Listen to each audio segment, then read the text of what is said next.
É isso daqui, Jardim da Bíblia.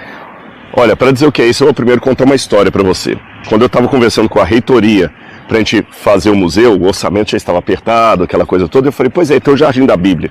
Os diretores oraram assim, que jardim? Você não falou nada com a gente. Eu falei, não. Só fala da parte de dentro. Olha, não manda pro RH não, confia em mim. Deu uma chance, um voto de confiança, eles deixaram. E hoje é um lugar tão bonito quanto o acervo lá. Nós estamos plantando aqui árvores do Oriente Médio, árvores mencionadas na Bíblia, tô vendo, que muita gente tamareira, não conhece. né? Essas Tamareira. Aqui então nós temos, por exemplo, a videira, todo mundo, as parreiras, todo mundo conhece, mas essa árvore aqui, muita gente não sabe o que é. Não é um coqueiro não, são tamareiras. A tamareira é uma árvore típica de Israel, você viu tamareiras lá no deserto do Negev. E ela é bonita, né? Bonita, e essa dá fruto. Tem, aliás, na época bíblica, eles faziam melaço da tamareira, que era o mel de tâmara. Quando a Bíblia fala terra que manda leite e mel, é o mel de o leite de cabra e o mel de tâmara, dessa árvore aqui. Tem outras árvores também, por exemplo, a moreira. Original de lá? Tem, nós temos algumas originais ali. Agora eu vou mostrar uma, já que você perguntou de original, eu tenho duas originais de lá, que são, bom, mesmas que não vieram de lá direto, as ancestrais vieram, né? Entendi. Que é uma muda que veio, tem especialistas aqui no Brasil, no Uruguai, que plantam isso aí, e essas mudas vieram do Oriente Médio, como no caso da nossa oliveira tricentenária que nós temos ali. Daqui a pouco eu vou mostrar para você. Mas essa aqui, por exemplo, essa veio de lá. Ela é bem delicadinha, e eu não sei se a câmera vai pegar, Vilela, mas ela tem uns espinhos aqui, ó. Isso aqui veio de Jerusalém. E essa aqui é um espinheiro típico de lá, mas tem uns 3 tipos de espinheiros lá, só que 2 quebram, eles são secos. O único que é maleável a ponto de você poder modelar aqui um capacete ou uma coroa é essa aqui. Sei. Por isso ela é chamada de Spina Christi, espinho de Cristo. E depois de a gente passar ali da frente, eu vou mostrar para você um deles em tamanho natural, tamanho adulto, melhor dizendo, que a gente trouxe aqui para o pessoal ver o tamanho dos espinhos dessa árvore aqui, que essa aí é fiote ainda, né? Aqui nós montamos como era um túmulo dos dias de Cristo. O pessoal às vezes não tem noção, quando lê lá no Evangelho, que Maria Madalena, as mulheres chegaram no domingo de manhã e a pedra estava removida. Porque o esquema é o seguinte, ó. Eles faziam os túmulos geralmente em grutas, que eles montavam essa gruta, tinha uma pedra aqui pesada, e o processo era o seguinte: quando a pessoa morria, o corpo dele era lavado aqui fora, eles passavam perfume, óleos aromáticos, depois eles envolviam o corpo em bandagens e colocavam lá dentro. Não sei se você vai conseguir mostrar pro pessoal. Sim. Vai dar um eco aqui, gente. Tá. Mas é porque a gente tá dentro do túmulo. Quer entrar? Não precisa aqui. Ó, tá vendo ali o lugar onde fica o corpo e esses 2 lóculos abaixo, o que é isso? Quando eles colocavam o corpo lá, eles saíam, daqui a pouco eu vou mostrar a função daquelas 2 lugares ali, eles saíam, fechavam o túmulo com essa pedra pesada aqui, rolavam a pedra e o corpo ficava lá dentro por 1 ano. Depois de 1 ano, eles removiam a pedra, aí só estavam os ossos. Esses ossos eram colocados em caixões de pedra desse tamanho aqui, nós temos uma réplica aqui dentro do museu, e esse caixão então era colocado lá, é chamado de ossário ou ossuário. Agora, primeira coisa, tecnicamente, durante esse primeiro ano, a pessoa não tinha sido sepultada, ela tinha sido colocada no sepulcro. É diferente de estar sepultado. Quando é que ela era tecnicamente sepultada? Quando os ossos eram colocados nesse caixão. Entendi. E como eles colocavam dentro do mesmo caixão, dentro do mesmo ossário, ossos de mais de um membro da família, aí havia uma gíria: o morto encontrou seus mortos. Tem um episódio que muita gente não entende, que quando Jesus estava a caminho, o rapaz falou com ele assim: mestre, eu te seguirei por onde quer que o senhor for, mas deixa eu primeiro sepultar o meu pai. Aí Jesus falou o seguinte: deixe os mortos sepultar os seus mortos, quanto a você, vem e me segue. Esse texto, sem uma explicação dessa, parece que Jesus não respeitou nem o luto do cara. Parece que o pai dele já tinha colocado aqui e era a época de levar para a caixa do... Ou talvez nem era, ele estava querendo esperar passar 1 ano depois da morte do pai dele, Entendi. Porque no Líbano, por exemplo, os árabes ainda têm muita tradição dos tempos bíblicos, tinha um homem chamado Kenneth Bailey que trabalhou lá, ele escreveu um livro, A Poesia e o Camponês, e ele falava que escutava no porto de Beirute um cara falando assim: você vai para os Estados Unidos, tem certeza, mas você nem sepultou o seu pai, e o pai dele estava vivo trabalhando com eles lá. Sepultar o pai é esperar o pai morrer, passar um ano da morte do pai dele para tirar os ossos, porque o filho fazia isso, colocar junto com os outros. Ou seja, isso aplicado ao episódio de Jesus, não é que o pai do cara estava lá no velório, e o cara largou o velório e falou: senhor, deixa eu só sepultar meu pai. Não, vem agora. Jesus desrespeitou o luto dele. Nada disso. Viu como é que a Bíblia vai ficando mais clara? Então, ele já devia estar morto.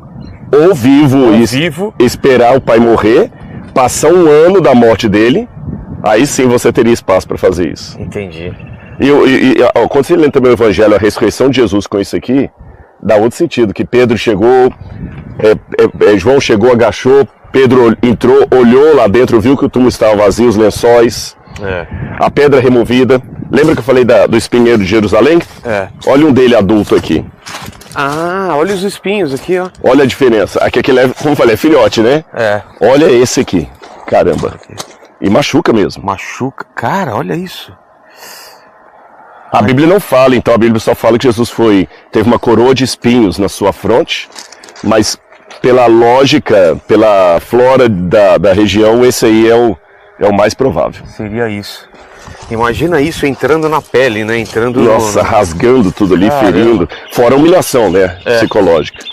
Esse aqui é um altar pagão. É uma réplica? Uma réplica de um altar pagão. O original, se a galera dá uma googada aí, altar Beersheva, escreve B-E-E-R, espaço S-H-E-V-A, Beersheva, você vai ver o original dele, que hoje foi remontado no Museu Britânico. O Museu Britânico, falhando, no Museu de Israel. Ele tem as 4 pontas e os altares de Deus eram de pedras brutas. Quando você lavrava assim e polia a pedra, era um altar pagão. Sim. E teve uma época, houve reformas religiosas em Israel. Você teve uma feita por Jeú, outra por Josias, outra por Ezequias. E eles mandavam destruir todos os altares pagãos que havia no norte e no sul. Botar para baixo. Só que esse aqui, ele foi encontrado pelos arqueólogos desmontado e enterrado, como um Lego. Sei. Então dá a entender que os caras tinham a ideia de, olha, passou o governo, vão montar de novo.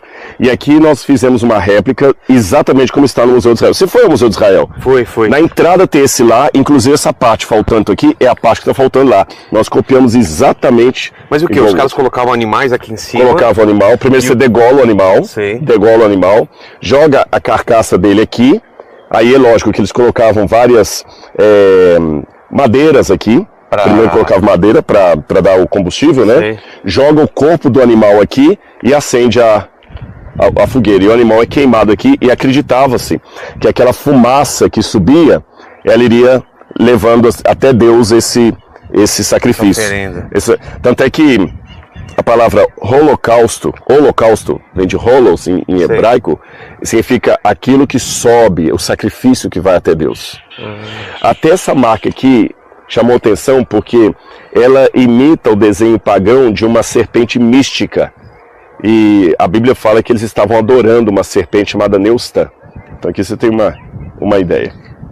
Você está percebendo que a gente está preocupado muito aqui com a didática. Exato. Fazer com que a Bíblia fique... um caminho onde as coisas se explicam, né? Ó, esse poço aqui também é idêntico ao poço lá de Beersheva. Então aqui você tinha a corda, você puxava a água daqui do poço e derramava a água nesse lugar aqui, olha. Aqui. E os animais vinham beber água aqui. Então no deserto era o bebedouro. Sim. Agora o curioso é que na época eles não tinham essa seleção que nós temos. A mesma água que ele derramava aqui para o animal beber, o animal estava bebendo lá, ele pegava e bebia também. Também a mesma? Até hoje, para os beduínos, isso aí não é problema. Tá. Aqui, além daquela oliveira que daqui a pouco eu vou mostrar para você, nós temos outras 12 oliveiras aqui. Imagina isso aqui crescido, hein? Nossa! Fica bonito. Cara, vai ficar muito legal. Eles fizeram uma animação em 3D, imaginando como será o museu daqui a alguns anos, com as árvores grandes. Essa parte aqui, bom, então nós já vimos que temos a oliveira principal ali, e mais 12 oliveiras. Foi um símbolo que a gente criou aqui, representando os 12 apóstolos. Ah, entendi. Aí quando você que é isso? pega aqui, esse que é o detalhe. Você gosta de azeite de oliva? Gosto muito. Pois é. No passado, o azeite era importante para eles para uma série de coisas. O azeite que alimentava as lamparinas a óleo para você ter luz na sua casa.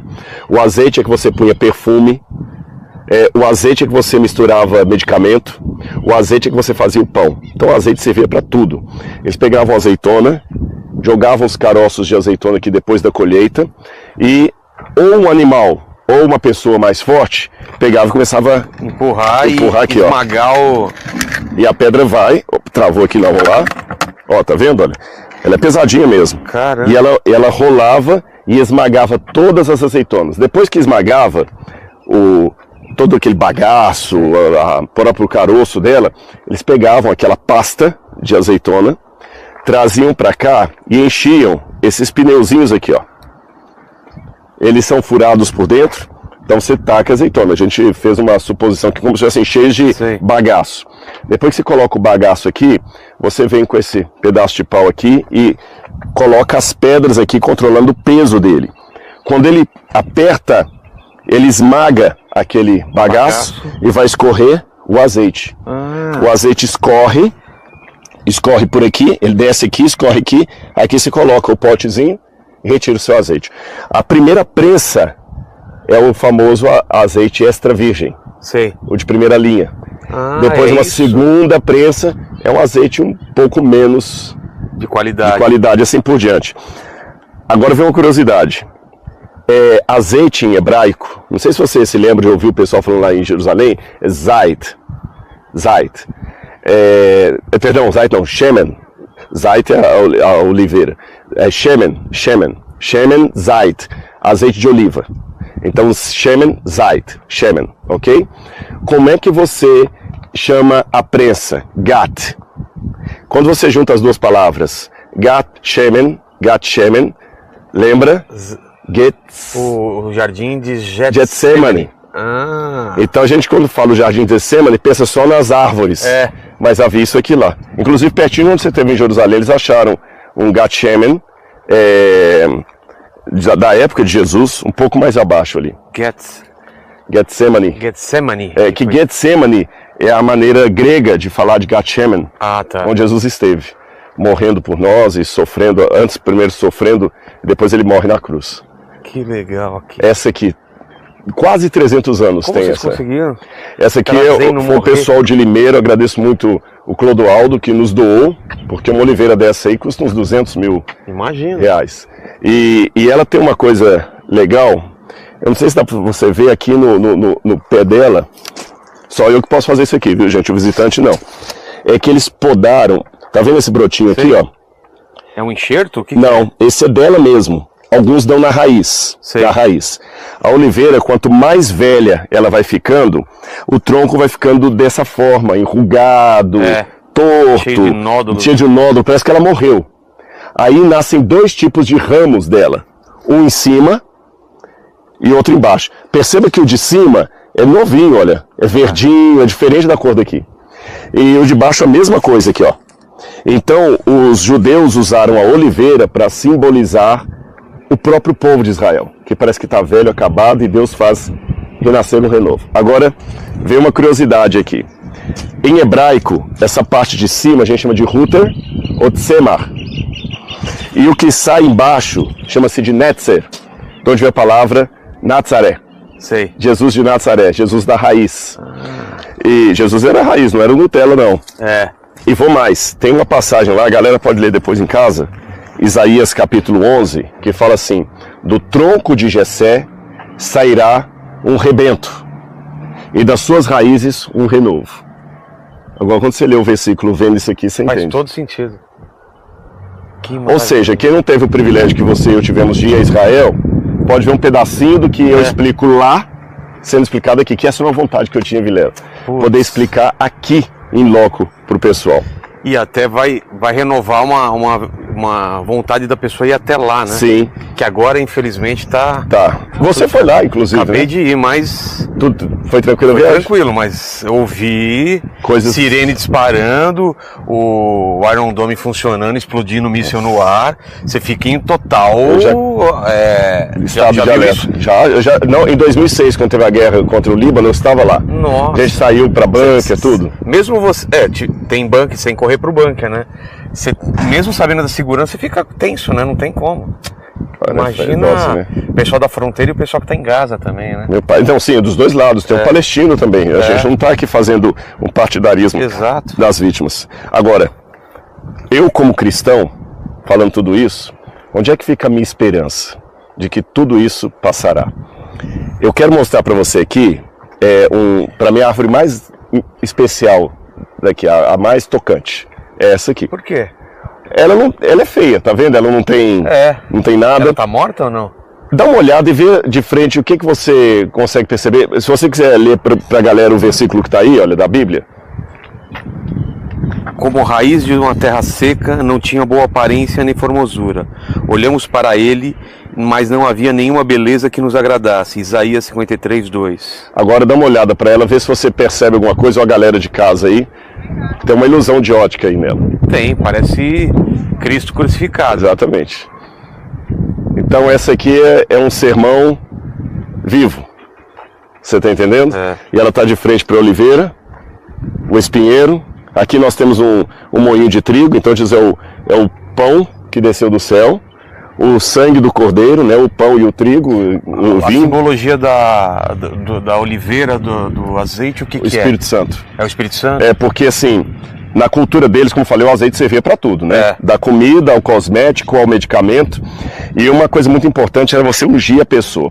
Vou começar pelo básico. Hoje está muito quente aqui, mas lá é muito mais quente do que aqui, você lembra? Com certeza. Imagina, não tinha água suficiente para tomar banho todo dia. Hoje, quando você vai num restaurante, eles vão servir a conta, eles não dão aquelas balinhas de hortelã ali. Sei. Porque às vezes você vai conversar com alguém, está com halitose. Naquela época você podia estar com um cheiro desagradável. Então o que o dono da casa tinha que servir a você antes de vocês começarem a comer? Ungir você com o óleo. Para quê? Porque o óleo era perfumado. Para tirar o mau cheiro. Mau cheiro. Então dessa prática do óleo perfumado, então em tornar agradável comer perto de você. Mas ungir não necessariamente então tinha um sentido religioso, um sentido de fé. Depois vai ter.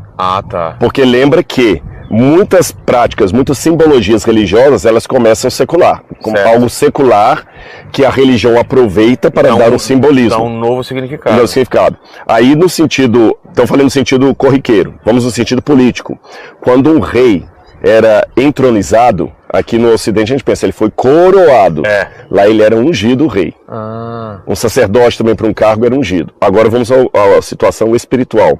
O azeite também representava o Espírito Santo. Porque também quando a pessoa estava doente, eles ungiam a pessoa. Então, que você receba o Espírito Santo. A palavra unção, em grego, é crisma. Tanto é que na igreja católica não tem a crisma, que o padre coloca o azeite na testa da pessoa, crisma, a unção. Em grego, quem foi ungido, quem recebeu a crisma, é o Christos. Da palavra Christos, vem a palavra Cristo, Jesus ungido. Agora, isso é uma tradução do hebraico, Mashiach, que significa Messias. Então o Messias é aquele, segundo o livro de Isaías, que receberia o Espírito de Deus em plenitude, como ninguém jamais recebeu. Ou seja, todos nós somos mini-cristos, pela cultura bíblica.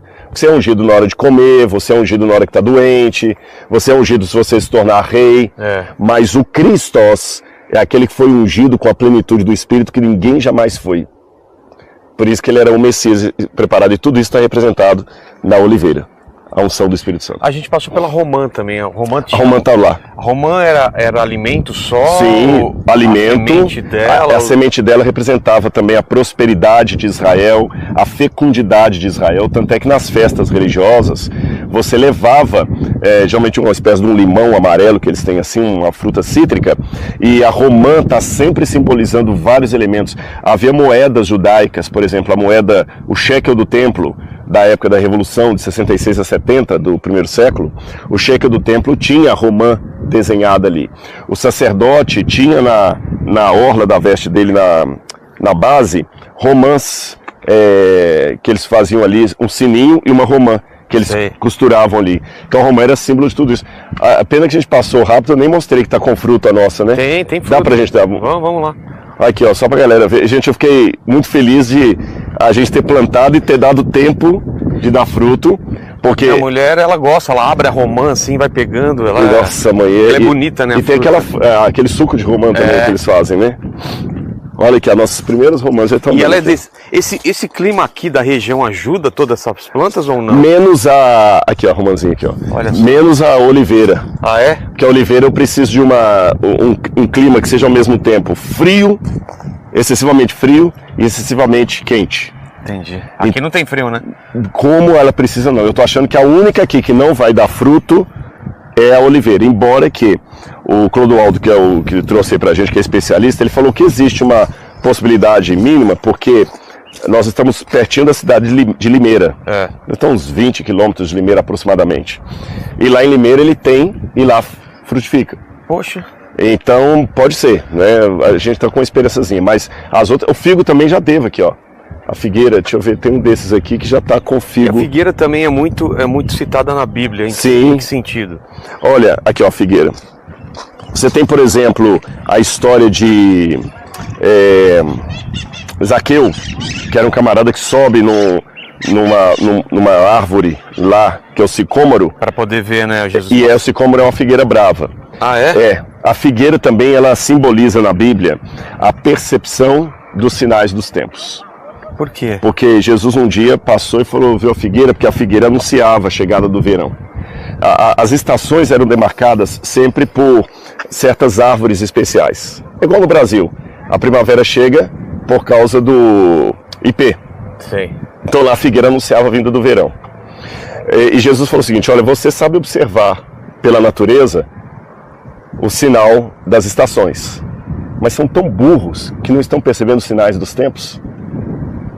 Fez um trocadilho. Sim. Porque eles não tinham o serviço de meteorologia que nós temos hoje. Então, assim, olha, tá chegando a primavera, como é que sabe? Por causa da árvore. Vamos passar aqui por baixo, que daqui um dia vai estar todo... E já que a gente vai passar aqui por baixo, eu estou procurando uma árvore, já que você mencionou isso. Ó, aqui, azul, aqui, ó. Já estão aparecendo aqui. Tudo aqui, ó, que bonitinho. Olha só. Aí essa parreira, é lógico, ela vai... Galera, o Vilela... Aliás, eu quero dizer, você está sendo o primeiro canal de comunicação que está entrando aqui, viu? Você vê? Mais um. Exclusivo. Não tem ninguém. Não abriu não sei quando, como vai ficar no YouTube isso aí. Eu não sei em que dia que você vai assistir isso. Vai ser em dezembro. Mas hoje, o museu ainda não foi inaugurado. Exato. Estamos antes da inauguração aqui, hein? Ó, essa aqui é a cássia, eu tô procurando agora. A cássia é só de flor, né? Não, ela tem espinho também. Só que essa cássia é uma planta típica do deserto, e a Bíblia fala que foi da madeira da cássia que fizeram a Arca da Aliança, aquela que o Indiana Jones encontrou. Sei. Tá aqui, olha. O quê? Já que a gente falou da cássia, falou da figueira que você perguntou, eu quero mostrar aqui a amendoeira. Ela tá pequenininha ainda, mas essa amendoeira, aqui ó, essa árvore aqui, ó. Essa árvore, ela marca o início da primavera. Quando o inverno rigoroso termina lá, eles sabem que a primavera está chegando porque a amendoeira floresce. É igual o ipê no Brasil. Sim. Terminou o inverno, e lá o inverno é inverno rigoroso. Quando a gente foi aquela vez estava frio, você lembra? Tá um pouquinho frio. E agora você foi e estava quente. Muito. Então você viu os dois climas lá. Agora, olha o que a Bíblia fala da amendoeira. Você pode ler para a galera esse versículo aqui? A palavra do Senhor veio a mim dizendo, o que você está vendo, Jeremias? Respondi, vejo um ramo de amendoeira. O Senhor me disse, você viu bem, porque estou vigiando para que a minha palavra se cumpra. Agora, olha em hebraico como é que é um trocadilho aqui. A palavra amendoeira em hebraico é a palavra shakad. Shakad, ok? E esse velar de cuidar, proteger, você fala shoked. Shoked. Certo. Agora, pegando o que você leu e passando para o hebraico. O que você vê, Jeremias? Senhor, eu vejo uma shakad. Você viu bem, porque eu shoked para cumprir a minha palavra.